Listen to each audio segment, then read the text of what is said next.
All right, got the picker back in the shop, and Kelly and Andy out spraying cotton. Hopefully last trip on the cotton day, and Luke wants to see the sprayer run, so he's out there riding with them. So I'm gonna be working on right now this fuse panel right here. I'm sure John Deere could have placed this fuse panel in a worse spot, but I'm struggling to think of what it is. I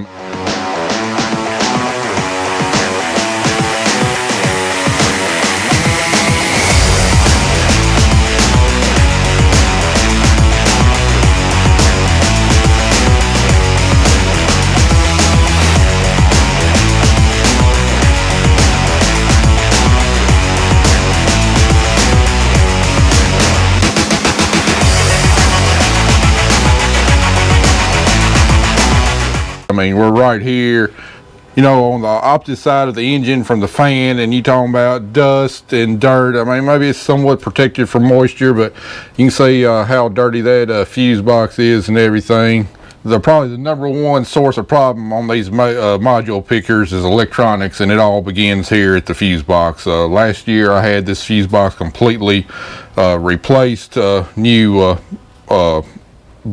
terminals and everything, new fuses, and I'm gonna start out the year with some brand new fuses in it, because moisture gets in here, start getting corroding, and then starts popping codes and everything else. So just to hopefully head off problems in the future. This is pretty much going to be a yearly maintenance item. And the funny thing was, you know, I took this picker over to Tennessee Tractor earlier this summer and dropped it off, and when I went to go pick it up, mechanic asked me, was the AC working whenever you brought it over here?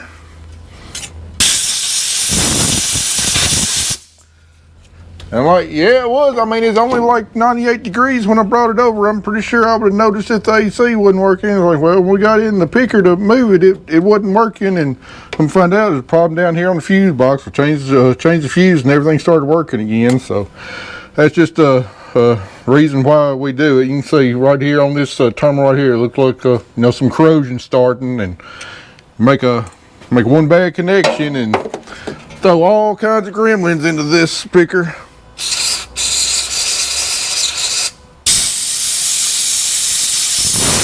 Why John Deere put the freaking main fuse box right down here, I will never know. Why they couldn't run it up to the cab like just about every other piece of equipment I got, that's where the fuse box is, where it's protected from dust and moisture. So this one's got some corrosion on it. I just don't know these things. I do know, I sure would like to try my hand at being an engineer one time. I can about guarantee you that people would like to work on the equipment I design. All right, that's got them all. The contacts clean, fuses replaced. I wish there was some way to seal this up a little bit better. I thought about maybe trying to move this somewhere, make some kind of custom enclosure to hopefully prevent problems, and might get around to it one year when we ain't got much to do to this thing.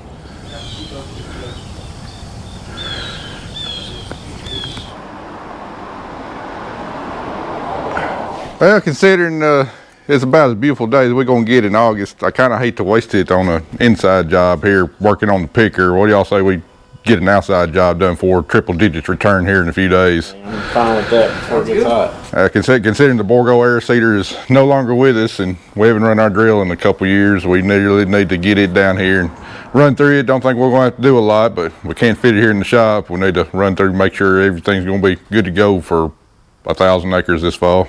Well, let's go get hooked up to it and get it down here. We'll run through it real quick. All right, ho.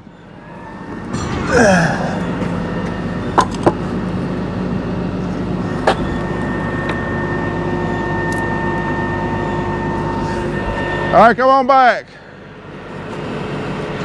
I'm gonna try and get this thing up on some blocks, get a few more inches of clearance up under the bottom. All right, everything on this thing should be good, but I want to spin everything, shake everything, make sure we don't have any burns down in our press wheels, our closing wheels, our disc openers, or our gauge wheels. I want to try out our new creeper. I'll get under the middle, and we also need to check the boots, make sure none of them need to be tightened up, and all the springs are good on them. All right, what we're checking on these units right here, I'm checking the seed boots, and they got a little leaf spring up in here that keeps this seed boot pressed against the blade, so I need to make sure that they're good. So we'll lift our press wheel off here.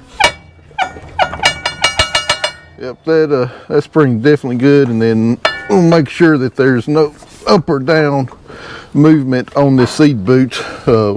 Back when we rebuilt this drill, we went in and used, I think it's Nita Mag's system. We updated to the 1590 boots, and then I think we got some bushings in there, and sometimes these bolts work a little loose and you get that slop back in there, but that one's all good. All right, we got several units in, and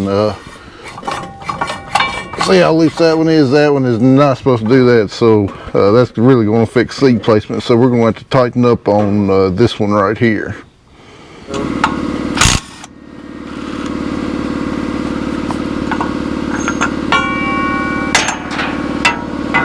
Oh, you got the 5/8 socket? Yeah. Don't,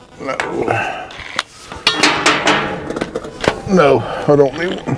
Already? Yep.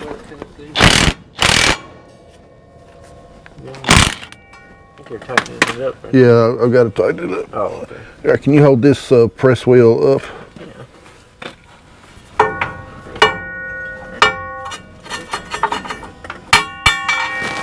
All right, then tighten it up some more.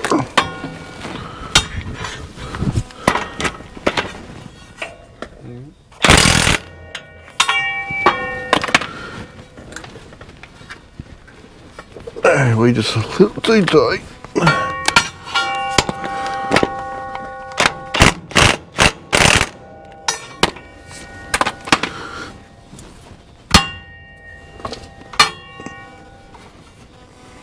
All right, that'll loosen up a little bit there. All right. That's a mirror mark. No, they did it the hard way. The best way to do it: drop the whole rock shaft down with all the units, drag it out from under, and hang it from a front end loader.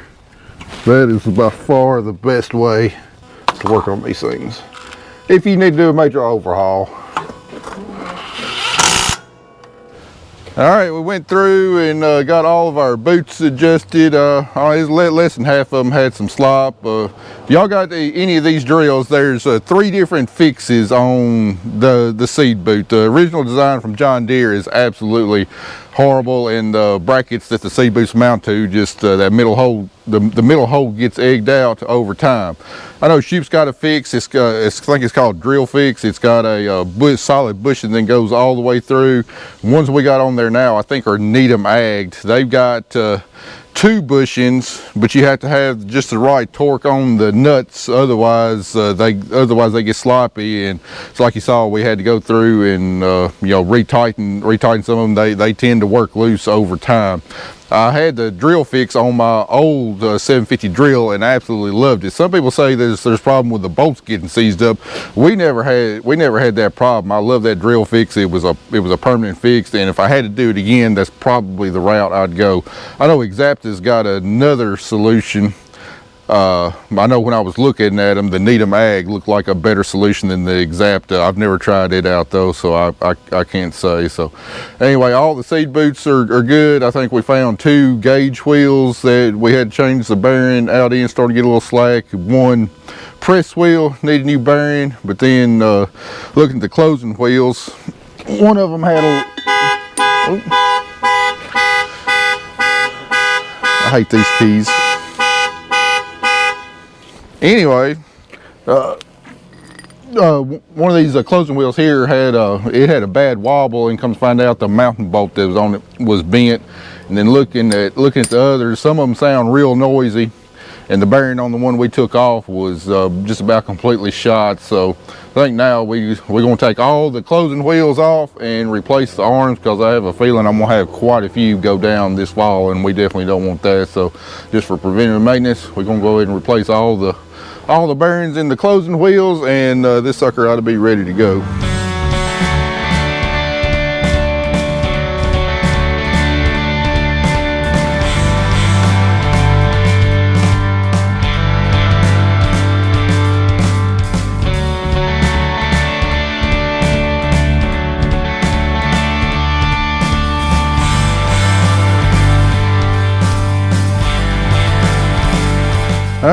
go, got all the closing wheels off, all 32 of them. Working on drills fun, ain't it? It's a lot of fun. There ain't no room under there for those of y'all running these drills and you need to do a big rebuild, you know, more than just what little bit we've done. It is far easier to just drop the whole rock shafts down. I mean, on this one, we got 4 different rock shafts, 1 on each side and then front and back, and all you got is you got 6 bolts here, there, and on the end. Take those bolts out, just support this with a floor jack, and then drop the whole thing down, pull the whole rock shaft with all units out, hang it from a front end loader or a forklift or whatever, and you got everything right there. So much easier to work on. Now, for what little bit we're doing, obviously it's just quicker just to do it under the drill and try and squeeze in there. But if you got to replace bushings, go through all the disc openers, you know, all that kind of stuff, far easier just to drop the whole rock shaft and hang it up, and far more pleasant to work on. So, all right guys, I'm gonna get to working on pressing some of these bearings out. There's one last thing we need to do on this drill, I think, that we can do for the time being. This cylinder right here looks like it's leaking pretty bad, especially here around the rear cap. So I guess we just need to pull the drill forward, let the row units on the ground. We'll pull that cylinder off, take it down to more pumps, and have it resealed. I know those cylinders are pretty pricey from John Deere. Like, gonna be a lot cheaper to reseal it here. All right, now that we pretty much well, we've done about all we can do on the drill. All I can do this afternoon until we get some parts in is get bearings placed, get bearings pressed out. We're gonna turn our attention back to the picker here, and got a job that's uniquely suited for Luke. In case you didn't know, Luke, his day job is an electrician, so we got some electrical things to do on this picker here. Now right here we got the wiring harness going to the head, and this one isn't really in bad condition, but you can tell, you know, the ends of these wires are exposed to the sun, and then this insulation starts getting brittle and cracking. Then you got exposed wires, and then you got corrosion seeping down in there. So what we're going to do is each of the connectors here on each one of these heads, we're going to repin them, cut to some of this old wire back, put new pins on, and then electrical tape them up real good, just to you know, keep any kind of communication problems, you know, fault codes, just the random stuff that pops up when you got bare wires and corroded pins. And seeing as how Luke is an electrician, it's ought to be a job that ought to be pretty easy for him, at least easier for him than what it is me, considering he's got a lot more experience. Just to show you the one I was working on yesterday, I got one done yesterday afternoon. I got this one right here completely repinned, but looking at some of the, I mean, look at the insulation on that. I don't know, maybe there might have been a fire or something. That insulation is kind of charred right there, and then on others, the insulation is cracked off from being hit with years of sunlight or whatever. But yeah, we got that one done. So Luke's only got 5 more to go. All right, Andy, well, I'm working on bearings, and Luke's working on repinning the electronics. Let me show you what else we can get started on these heads. We are replacing all of these ducts that bolt on the back. We're starting to get rust. The previous owner just did not do a good job of keeping these things clean. You get wet cotton in there, and it's just rust, and then starts wearing through the middle. Then you got sharp edges inside the ducts here, and then those sharp edges grab cotton, and before you know it, you're getting constant choke ups. So we're not quite at that point yet, but we will be there sooner rather than later. So we're just going to go ahead and replace all these chutes that the plastic ducts sit on, and then also these rear supports here. You look on this one right here. You look right here. Look, all that rust in there, and it's you know, expanding it out. See all this rust right here. I mean, these are getting pretty rotten. So it's not going to be cheap, but we're going to replace both the support and the ducts on all 6 units. Are we unbolting it from the black, or is this part of it? That I don't know. The best thing going to be able to do is don't worry about the black. we'll take this nut off, and then this part ought to come off, and we take all this off assembly because these are going to be probably carriage head. We're going to have to reach in from the top to hold them anyway. If this part doesn't come with it, I don't know if it does or not. But take these ducts off, and then this rear support. I'm not exactly sure what it attaches to or how far back it goes. So just once you get the duct off, you ought to be able to tell a little bit better.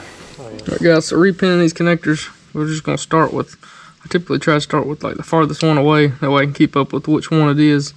As y'all can see, these wires are really bad shape. The coating is coming off of there. That shows up for y'all. So all we got to do, we'll take this little tool, it's got a little slot in it, and it's hollow. We're going to take and put the slotted part around that wire, and we're going to push down, and we'll feel like kind of a click. Then we're going to grab that wire with the tool, twist, slowly pull out, and that's just undoing that pin out of that connector. As y'all can see there, that wire is completely and totally shot. So I'm going to cut it back here somewhere, try to get as good of a place as we can. As y'all can see there, that wire is in really bad shape. The insulation is just shot. Alright, so we're just going to strip back about a 3/16 of an inch or so. Then we take our pins. This is the female side. Put that pin on there. We take our crimpers here, stick the pin in through it until it bottoms out. Push down. Let's check for a good connection, and then we're gonna have to bend these other wires out of the way, and we'll just stick this right back in where it came from until you feel a click. Alright, so for our final product here, we got all of our pins in place. I'm gonna take some black electrical tape and just tape this little short pieces of wire between here and the loom, just to keep sun from baking them any worse than has to in the next coming years. Hopefully last Matt and Kelly a long time. It's like new again. This other end here, we'll have to order. Matt's got some new plugs ordered because the rubber gasket in there is deteriorated. Got 2 of those. Oh my goodness. You having fun under there, Andy? Oh yeah, it's a time of my life right here. wouldn't miss it. That's great. Now the top bolts don't seem to be doing too bad, but these bottom ones, they're so rusted. Got a little corrosion on them. And they designed them to, well, you can't see them any on this side, but there's like flaps where you just can't put anything on them. So if anybody ever takes them off, I highly recommend taking all the bottoms off first. You can't get an impact on them? No, there's no way. There's no clearance up top, and then the one you have clearance on is got something folded up over it. So it's just not working. In case y'all are wondering, yes, the header locks are on. It is perfectly safe. I'm not going to get squished. You so skinny, you probably fit up between the header and the ground. Yeah, make another TikTok video. I hope you remember how all this goes back together when the new ones show up. It's really not too bad, too hard, but Lord have mercy, these old ones have been on here for a hot minute. Well, they've been on there. They've been on there since 2010, I imagine. I'm convinced he never blew this machine off. I believe that's right. Not once. Alright y'all, so we're also going to be replacing these little weather pack connectors. The wires, as y'all can see, are obviously rotten. The insulation is shot. So we're going to get started on those.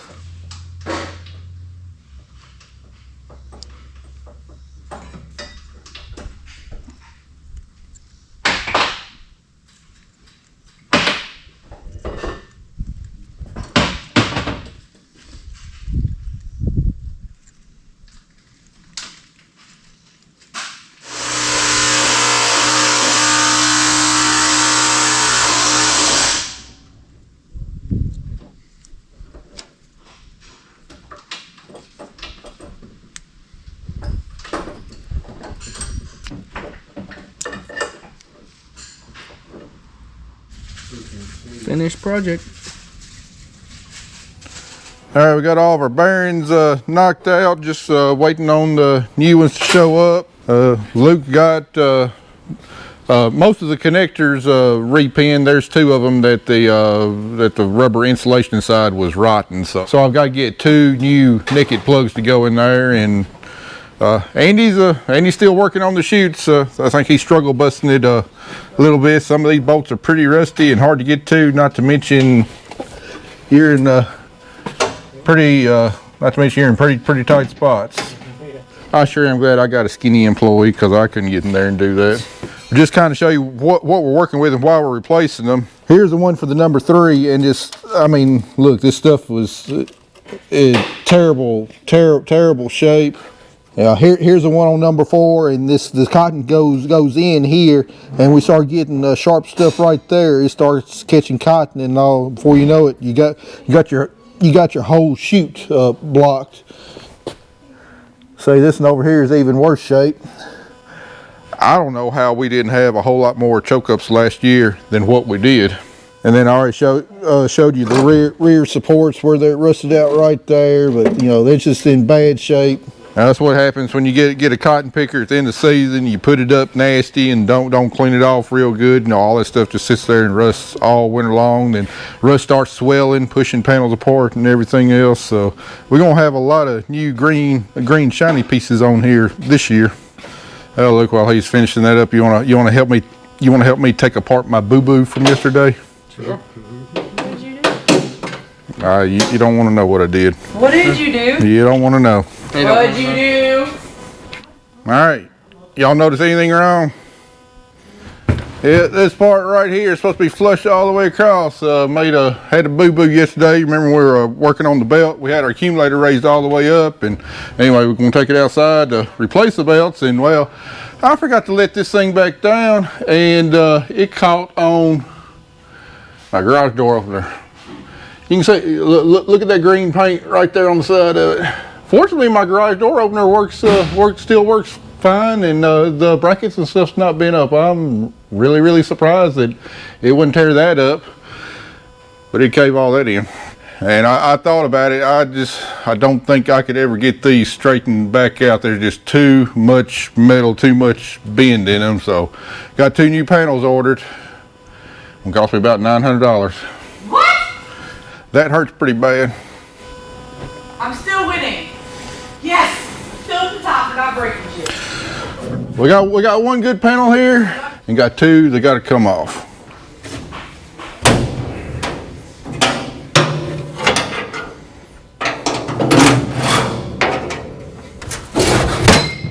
Oh, what was that?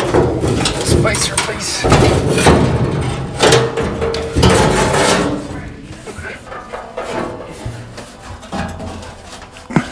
Hey, I put these new green panels on here. I'm going to have to repaint the whole accumulator. It just ain't going to look right.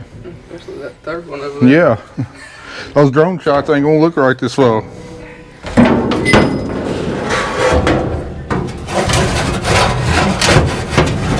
We still got 2 bolts here.